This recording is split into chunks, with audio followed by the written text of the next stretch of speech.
No, but I do appreciate, because we haven't been over here, and it gave us an opportunity here to come and practice. The great part of having a practice facility is you don't need to be over here, But the bad part is we play our games here, so we got to be. And it's been used a lot by a lot of other people. So to get us over here was a good thing. A couple guys banged up today that didn't practice, but I first want to thank you always, for coming, spending your day here with us. We had media day earlier in Minneapolis, so it's nice to have it a little closer to home. And I'm excited. I'm excited about starting year 7. I'm thankful that I think when I took the job, I think they always remind I was the 5th coach in 11 years, I think. So, not good. But to be here year 7 is a blessing, and I'm very thankful for it, my staff and people around our program. I'm excited too. I got 2 kids now at Rutgers. This was I don't know if people know this, and I talk about it in recruiting. The most applicants ever in Rutgers University history this past year. The highest standardized test, the highest GPAs. It's the most talented, gifted class that's come here in a long time. So, a lot of great things happening, at this university, and our president's awesome. There's a great energy, with this university. A lot of great things going on. So, thankful to be the head coach again, and always excited. This is a unique, little bit different year. Every year is different for me, different obstacles. This group has been, really. They've been really good. They've been injury-free up until, today, really, missing a couple guys. Dean's been out. This was Dean's first practice back in a while, so he's missed. So just been banged up a little bit. But feel real good. 60% of our minutes, 62, whatever that is back. No one in the portal, which I appreciate. They've stayed here. I appreciate that these guys have come back. They have a lot of choices now, and thankful that they've all come back and took on, more responsibility, more roles, like our newcomers that we added, like the, guys that have improved. We're going to play a great schedule like we always do. You guys know what this league is, iron all over the place. We'll be challenged in a lot of places.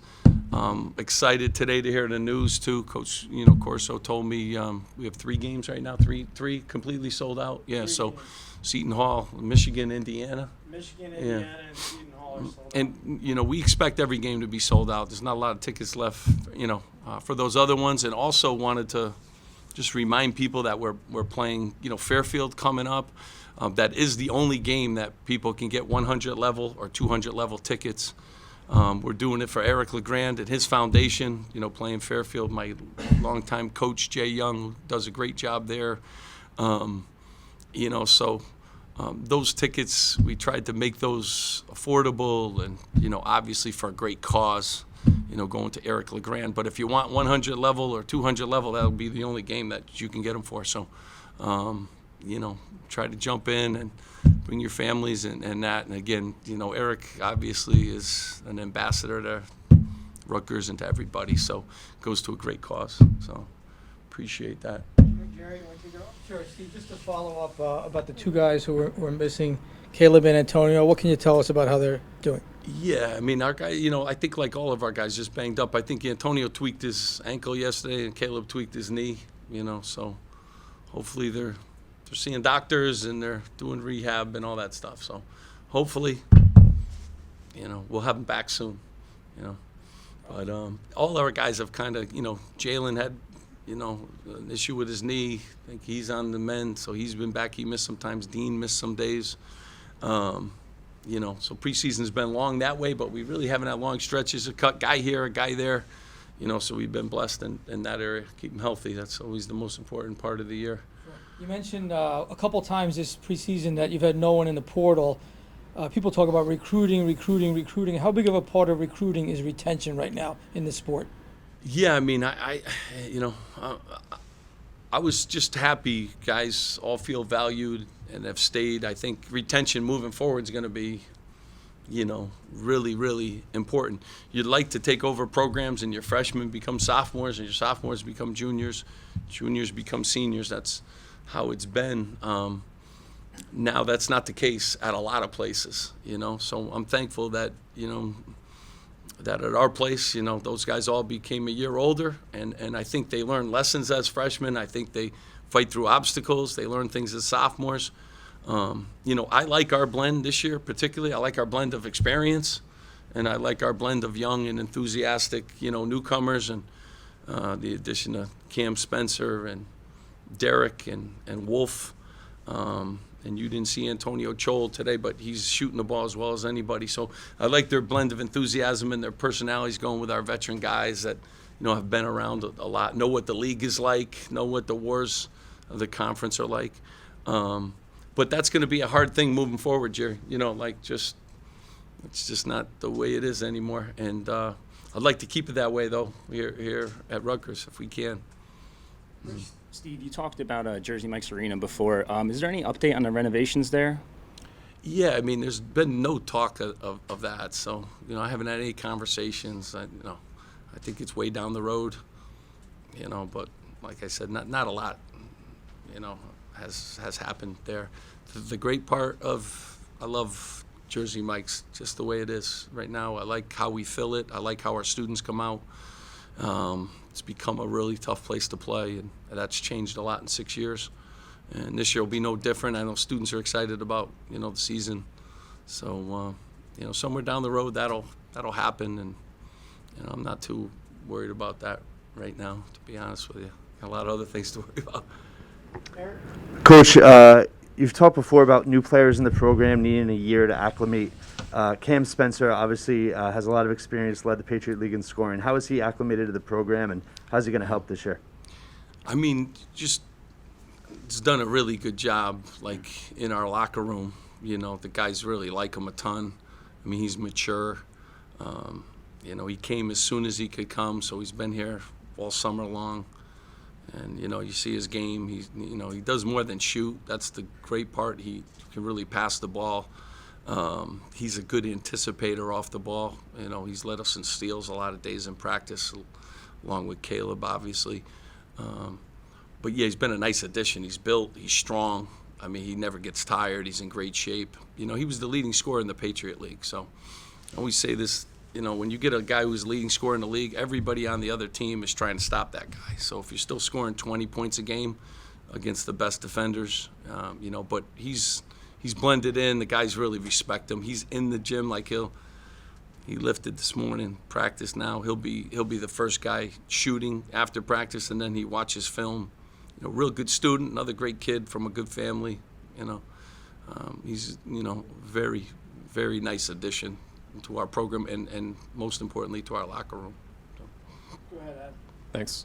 Steve, I think in the video, when you were in Minnesota, I was watching the video, you said you see Caleb potentially being a National Defensive Player of the Year candidate this year. You see him in that mold. He's already coming off winning Big Ten Player of the Year, Defensive Player of the Year. Yeah. So what is the next step that he could take that would even get that national attention and garner that? What else? What's his next level? Yeah, I mean, once you're at this league and you become National Player of the Year, you should be in the conversation for National Player of the Year.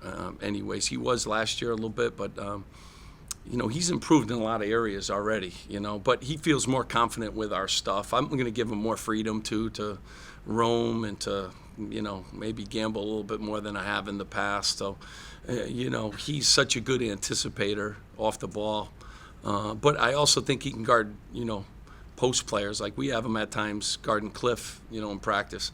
Not on a regular basis, but he can sit down and guard 1 through 5, which very rarely can guys do. He's strong enough, tough enough to do that. But again, he's a little different in that he likes to take on, when we mix teams up, I'm going to guard Cam today. I'm going to guard, he switches who he guards. He tries to challenge himself in a lot of ways. His maturity, on that end of the floor too, and his maturity to challenge himself in practice with different guys really makes him a little bit unique. But he can get better. I think he takes that. He realizes how it's helped him, and how that end of the floor. It's 50% of the game, but 98% you're going to just talk offense. That's just the way it is. 98% of what's put out in social media, everything's about that end of the floor. But people now are starting to realize with him, he's really special, down that end of the floor and stuff. So we're going to have to talk about him a little bit more because, I always say this too. And, people oftentimes they'll talk about, how many points this guy scores or this guy scores. Whenever you have a player that can take the best player on another team and, you really should add those 12 points to his ledger and then tell me how much he averages, But nobody looks at basketball that way. It's just everyone, the guy that scores the most points, type of a deal. So, on the defensive end, if you can get, your team to be thinking about, this guy really, and I say the same thing about Paul because Paul's got to score more. If you add Paul's assist to his points per game, like the guy's 20 points a game. He's like leading scorer in the country, but no one does that. They give him the credit for the assist, but they don't give him the credit for the points that, he actually created that wouldn't have come about if he didn't do what he did. So you got to look at basketball a little bit differently with guys like that. And, but I'm really excited about the progression that Caleb's made, and thankful he came back because he had a lot of choices. He could have went a lot of places, and happy to have him here and hope people enjoy him another year. I certainly will. Steve, you've been quick to embrace expectations since you've been here. Yeah. Is it exciting for you that you're at the point now where people who are buying these tickets expect you to be an NCAA tournament team when the season begins? That they come into a season just. They expecting that. That's what we expect anyways, but we've come a long way that way, Steve, and there's always, everyone doubts everyone, it's the great part about basketball. Let them doubt, I think we're good. In a league like this, you better be good, but I feel real confident we can compete. Thankful my staff came back. I think, Steve, that's a big part of this. Continuity is a good thing. Brandon Knight's excellent. Carl is on the road today recruiting, but he's excellent. T.J. Thompson's excellent. Those guys are really good. But I think my players expect it. That's our goal. Our goal is to go back to back to back, which first time in school history. And if you throw the COVID year in, where obviously we won 20 games, you're really, 4 straight years, and we expect to do that. And I think there's that expectation around my staff. I think our fans. And I like that. I like the challenge. I think I took this job. I told you guys I like challenges. I like the challenge every year it brings. But you got to be good to go to the NCAA tournament, and especially in a league like this, And you got to play through losing streaks, and you got to play through injuries. You're not winning every game. This is 9 teams went last year. We've had the most teams go to the NCAA tournament the last 3, 4, 5 years. I don't know how many, Jerry. So everybody's good, Every game on the road just about is sold out. I don't care who you're playing. It's tough. But I like that those are the expectations. Those were that way when we didn't have anybody at Jersey Mike's too. Now we're just been able to have, some success and hopefully continue to build off that. Chris? Just with Woolfolk, what have you seen from him so far, and how do you feel like his football background maybe will help him physically kind of make the adjustment to this league? I'm really excited about Woolfolk. He's, when you watch film too, you get more excited about him. So he has never played basketball for 12 months in a period. It's only been 6 is the most. So he's been football 6 months and 6 months for his whole life. Now you start seeing he's been with us now for 6 months, what can happen the next. He's a great passer. He's got a really good feel around the basket. He goes up against Cliff every day, and there's some days that Cliff, he's scoring on Cliff on a regular. He's shooting the ball better. He picks up things defensively. Yeah, so, I always love getting those guys that haven't been full-time, because some kids have been full-time since they were 2 years old. The growth that a player like he could have, and he's got a great personality. Guys love him, so he's gonna really play. And he doesn't mind hitting you. I think that's what the football stuff does, which he does. He kind of likes it, and he kind of enjoys. I cracked him hard in practice. I'm like, he's on our team, my man. So just be a little bit careful.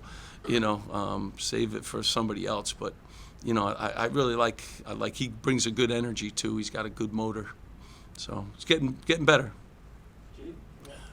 Steve, I'll talk about the other freshmen here. when we were here at August, you had a lot of kind of good words to say about Derek Simpson. How much has his progression improved in the last month and a half? Yeah, you know what, Derek's been really good. I think it's always the challenge that these guys have, especially with veteran guards. So like his first few workouts, I had Caleb guarding him the whole time because I wanted him to have a tough day. You know, this is welcome to college. Like, this is what you're going to have to face. He's really playing his way through that now. He's becoming a little more creative. He's really athletic. And so that's the first thing. And he knows how to play, and he's really coachable.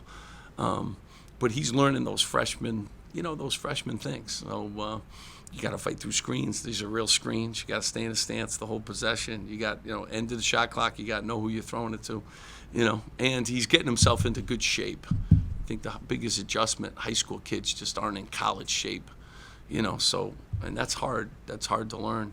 So he's getting there, but really excited about him. He's going to play, can break down defenses, and some days he's a problem for all of our guards to stay in front of. And then you see other days like he looked like a freshman, and we'll be all right. Hopefully we'll have less and less of those days and more of those other days, moving forward here. But there's a lot on, especially that position. There's a lot on guard. I'm thankful Jalen's back in the mix now too, because Jalen kind of helps him a little bit too. Jalen's a good talker, and he helps him in his adjustments. Well, Dom and then Ellis. Steve, I'm just curious about Cliff. Last year was the breakout year, and I've seen all the accolades in the preseason that he's earned, and deservedly so. What do you do as the coach? What does he do as the player to sort of account for the added attention that he'll get this year? I mean, I think he deserves it, first of all. He's been as good a worker as we've had in the program. First of all, he's a Dean's List kid. He's just awesome, and he's great in the locker room. So telling people from whoever asks, about him, that's the first thing that makes him, kind of unique. His teammates love him. He just keeps getting better. You could see him on the court. He just thinks basketball a little bit differently now. He's really shooting the ball. He's made 3 threes in a practice. He's making more free throws. He's making better decisions out of the post. And he's so physically strong right now. He's in great shape. So he knows our screen coverages. We have 9 different screen coverages. His freshman year, we did 2 with him, 2.5. Now we can do 9, and he can sit down and guard other positions. So he just really has improved. Now we got to get him the ball. Like that's on us, and that's on him too at times. He'll garner more attention now, as he should, but I think he's ready for it. And I think he's getting ready to have, just a great year. We better enjoy him. Antonio Cho, a late signee. What have you seen from his development in practice, and where do you see his role is on this team? Yeah, he's as good a shooter as we have. He's 6'9", he's long. He's, his wingspan is 7'2". He's long. Excited about him because I'm always nervous about a freshman that didn't have summer. So he didn't have summer this summer. He was playing AAU, and so he just got here. So he's probably 6 weeks into it, 5 weeks, whatever it is. He's been really productive. Yeah, he's been really productive. He's coachable. He's a good passer. He shoots the ball with a real confidence. He can get his own shot off. Yeah, so he reminds me of, Quasi Yaboa. We had him a few years ago, and Quasi was a 5th-year senior by the time we got him, so he's a lot older. But he kind of plays like that. And shoots the ball with tremendous confidence and got way more length. Still got to learn how to play, college defense, and that's usually the case with most of them. But offensively, he can play. Brian here and then Brian there. Coach, when you hear, I hope you've heard what Brad Underwood said about Cliff being, he's the best player in the league. When that compliment comes from another coach who's won at high levels and who's coached big men to high levels, when you hear that about your guy, how does that make you feel about what Cliff has done and what the coaching staff has done to develop him? Yeah, I didn't hear that, but Brad Underwood's an awesome coach and a really good guy, and has done an unbelievable job with his program. It means Cliff gotten better. Cliff keeps improving. It's nice when other coaches talk about your players. You know, they've earned that. And Cliff is unique. Like he's the first guy in the gym in the morning, and he's driven. He's driven, and you know, it's nice. Those guys deserve. You know, so not a lot of people. Like I actually think he's a little underrated. You know, so it's nice to hear that. You know, from another coach in our league. But all that means is he'll be the first guy in the scouting report, and that changes your life too. So it's not always great. It's always great. And everyone talking about you. All right, now they're coming for you too. So you got to learn to make that adjustment too. And that's what, you know, our guys are going to have to make, because Ron was the guy. That's why he's playing in the NBA. You know, first guy on the report. Now someone else is going to have to take that role. It's not an easy role sometimes. You know. Ryan? Steve, you've talked about maintaining your coaching staff. Brandon reportedly had some interest from other teams in the offseason. You guys gave him a pretty sizable raise to keep him. Why was it important to keep Brandon Knight? No, I think they all deserve great raises. Carl was offered jobs. I mean, the great part of my staff is they've all been offered jobs. You know, whether they've been reported or not, they've all had opportunities to leave and go other places. You know, I love those guys. I want them to stay here forever, but I also want them to be in a position. The great part is they're in a position now where people look at our program like, you know, they can hire those guys. So that's a compliment to the hard work that our players have done to put them in you know, in those positions and stuff. So, you know, thankful, you know, that he came back. But, you know, he's another guy. Like, he's going to have opportunities. Carl is going to have. T.J. Thompson has been like lights out, as good as anybody. You know, and Steve Haynes been a head coach. I mean, my whole staff has, you know, had opportunities. I'm thankful to Pat Hobbs. I mean, I think his job's as hard as anybody's. Being an AD is a tough job. I think Pat does a great job. You know, with when those opportunities come up and being able to, you know, just try to keep guys. But Brandon's been special, and thankful that he's back. But Carl too, TJ, all those guys, you know, and Dave Van Dyke is important as any. You know, Rich keeping these guys healthy and all that. Randy, academically eligible with great GPA. So, you know, it's important. Sometimes you know, change happens. Guys, Jay Young went to Fairfield. It was a great opportunity. He wanted to be a head coach. You know, and that, you know, was great for Jay, and then our program grew in different ways when he, you know, so it's always those opportunities, give other people opportunities, and, you know, so it's a good day. You don't want to lose guys, but, you know, it's a good day when they get those good opportunities. Steve, following up, and you just mentioned Jay, the exhibition game against Fairfield a week from Sunday, and the great cause that's going toward with Eric and his foundation. How did that game come about? Obviously, your relationship with Jay goes back to Stony Brook. What are you looking for from that game from your side, and just how did that come about? You know what, I you know, we've been playing close scrimmages the last few years and stuff, and I just thought it was maybe time to put the lights on before the season starts. So these guys have an opportunity to play in front of, you know, home crowd. Some of the young guys get a chance. And, you know, 2 close scrimmages, really, nobody's in the gym, you know what I mean? So it's a different environment. So I'm hopeful that, you know, that environment will help them for the, you know, first game when we kick off, especially our young guys, the new group, and Cam, and, you know, all those guys that haven't played, you know, here. And I also know Jay's well coached, and I know they're gonna play great defense, and, you know, respect what he's done, you know, too, for his program. And then Eric LeGrand is like the greatest. So, like, when you combine all that, I thought we could get a huge benefit out of, you know, playing in front of a, you know, crowd before the season starts, as opposed to what I've been doing the last, you know, few years. Dylan and then Jerry. And we'll take a few more after that. Coach, we've seen a lot of good defense from Mawat Mag the past couple of seasons. Today it looked like he was shooting the ball really well. What do you expect his role to be on the team this season? Yeah, huge role. Mawat's, you know, had a great preseason. He really has. He's been healthy, which is important.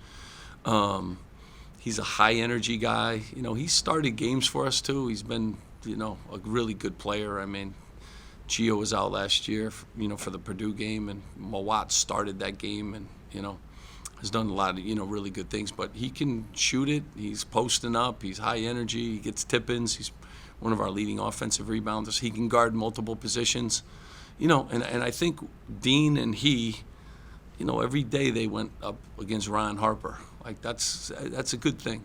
That's a good thing. And I think Dean's going to have a great year too. And Oscar Palmquist can do some stuff too. Like, you guys, he can really shoot the ball. He knows how to play. Plays at a nice pace.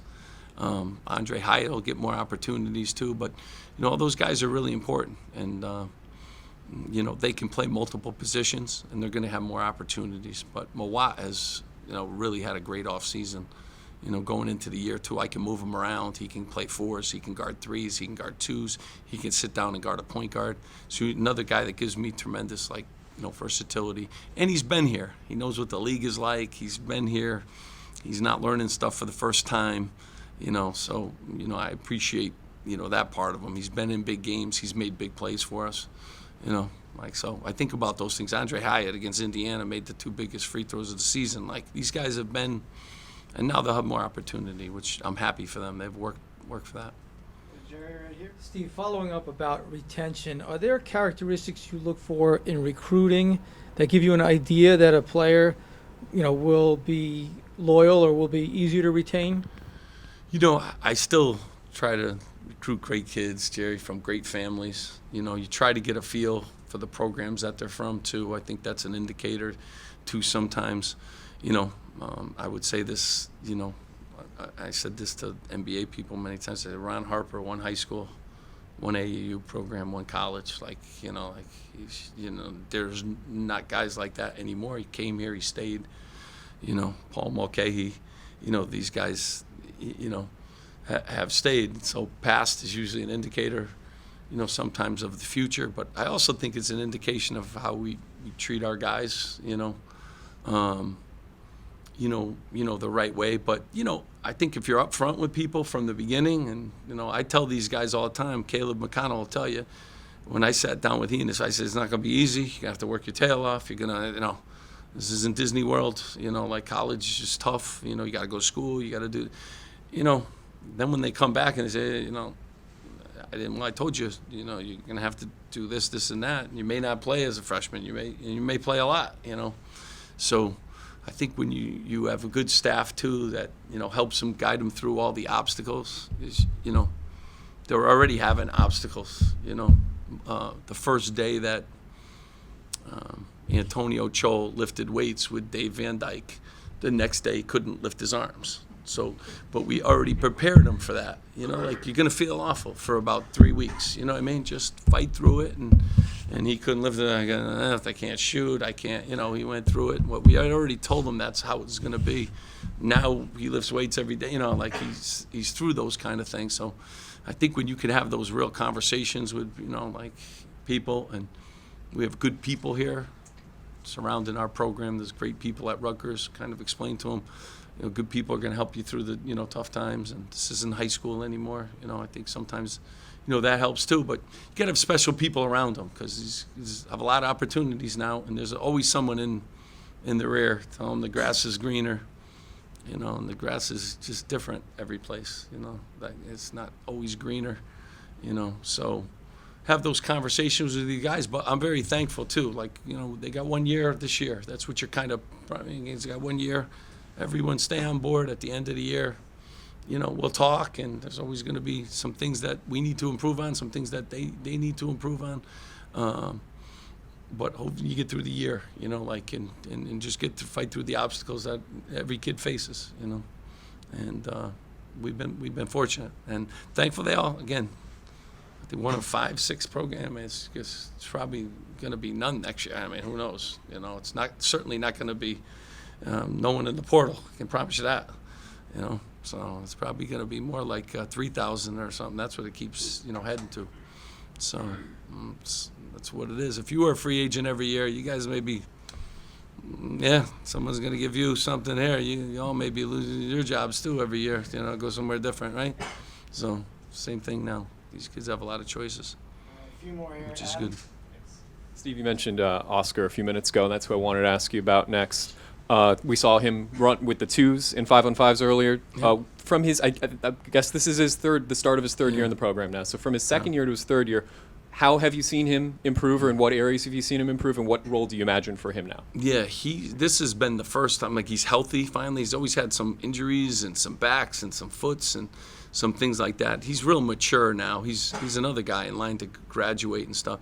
He kind of has a good feel. And he's the one guy, and I say this to my staff, like whenever we played him, and we played him in a lot of different big games, sometimes you wouldn't play for a few, he was always productive. He would rebound, he would make a three, so he's always been productive when we've put him in there. Now, he hasn't as many opportunities. We've had some, other guys, but, he can play, again, multiple positions. I have him on that black team because he gives that team direction. He's kind of like a little bit of a point, like forward. He's a lefty. He can really shoot the ball. He's really good around the basket, too. But he has the best feel for our program and what we're trying to do. He's in the right spots. He's a great box-out guy, and that's become an important theme for us because I really think the last 2 years we have not been a good rebounding team. We have not been a good defensive team, and everyone tells me different. I'm just telling you, we haven't been, and I haven't been happy with that. He helps us in some defensive, areas. He lays wood on guys. He hits them when a shot goes up. He knows where to be, in our rotations. So, like, I keep telling him, just keep, be that singles hitter. Just keep, like, plugging away and keep, he's going to get opportunities. He'll get more this year, too. He can guard, the 5 spot, too, a little bit if I want to go small with the position, So I really like him. And I think, he came mid-break one year. That was his redshirt year. Then COVID hit, and then, it's, I don't even know what year he is now. You don't even know what year anybody is, for that matter. But, he's got a few more years of eligibility, and I think he has a chance to, really be a nice piece of the puzzle here. All right, last two quick because we got the players downstairs. So Steve. Yeah, you guys need to talk to the players. That's enough with me. Steve, as difficult as it was to take this program from where it was to being an NCAA tournament team, is it even harder for that next step to take a program that's in making the tournament too challenging to win the tournament? Is that a harder step? I mean, I think it's always hard in that tournament. It's just there's a lot of factors that go into the tournament and stuff. But I mean, it's hard to be good every year, especially in a league like this. Someone's not going to be good, and they're probably going to be pretty good. And it's just not because they're not good. It's because the league is so good. And I look at some of the games last year, and this was the year that every game, it seemed like, in our league went down to one possession. So you could flip a lot of records with, one bounce of the ball or a bad call or a good call or, those kind of things. So it's so competitive, but, that's the challenge. Every year brings different challenges, too. I'd like to, you think a guy's coming back, he had a great year last year. It doesn't mean he's having a great year this year. It doesn't mean a guy who had a bad year last year can't have a great year. It doesn't mean, so you got to figure out your team. This team has a different personality than you got to figure out that personality. You got to figure out, how the pieces fit in the locker room. And, I was saying this to somebody the other day. I mean, everyone asks a lot of questions about Ron and Gio. Well, Ralph Agee was a really important part of our team last year, and Luke Nathan, no one talks about them. They don't score points.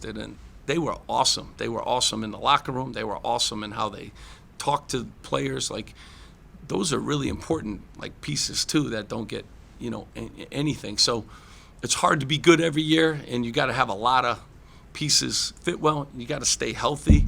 I mean, as you guys know, COVID's flying around still. Like, you got there's a lot of things that that go into it. Prep time for games, like, how your team's playing. When you play a team may be playing great, you play them. You may not be playing great, It doesn't mean you're not a good team. It's just like maybe you were a good team later on and you weren't good then. And maybe they were really good then playing with good confidence and then they weren't later on. And then people say, oh, that team wasn't good. Well, when we played them, they were really good. That team was really good when we played them. And they were believing in themselves, you know what I mean? So our season's so long.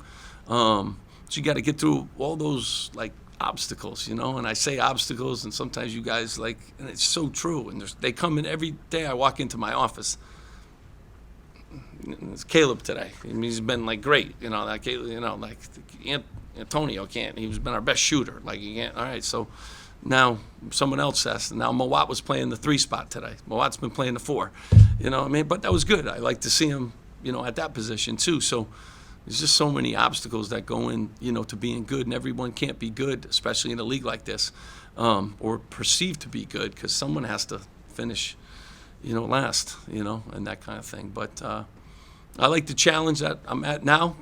Considering 6 years ago, the challenge was, I like this challenge, and I like this group. So we'll see where it takes Work us. on this last one. Coach Paul Mulcahy developed a lot throughout last season. First 5 assist man in like 40 years for Rutgers. How about that? Also emotional player. How's he developed as a leader? How's he developed his game? And what role do you expect this year? Paul's always been like a off the charts leader. You know, since he arrived on campus too, we've done nothing but win. You know, and that wasn't the case. Like this kid, you know, freshman year because of COVID, he could be 4 straight years in NCAA tournament when we hadn't been for 30 years. Paul graduated about in 3 years. I mean, the kid's just awesome, and he does all the winning things. He's always been a good leader. Now he's the most vocal guy, you know, too, for us. I think he has a little swagger and confidence. You know, he can score in this league. He scored 30 points in games.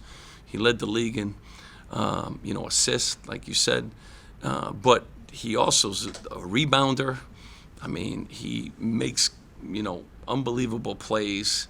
He organizes our team. You know, he's really gotten better. He watches the most film.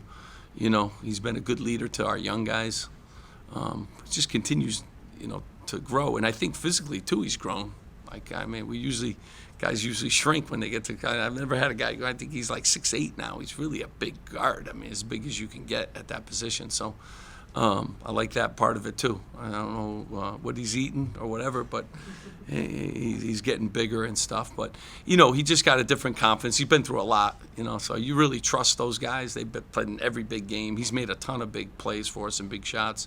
You know, he's obviously going to take on a bigger role this year.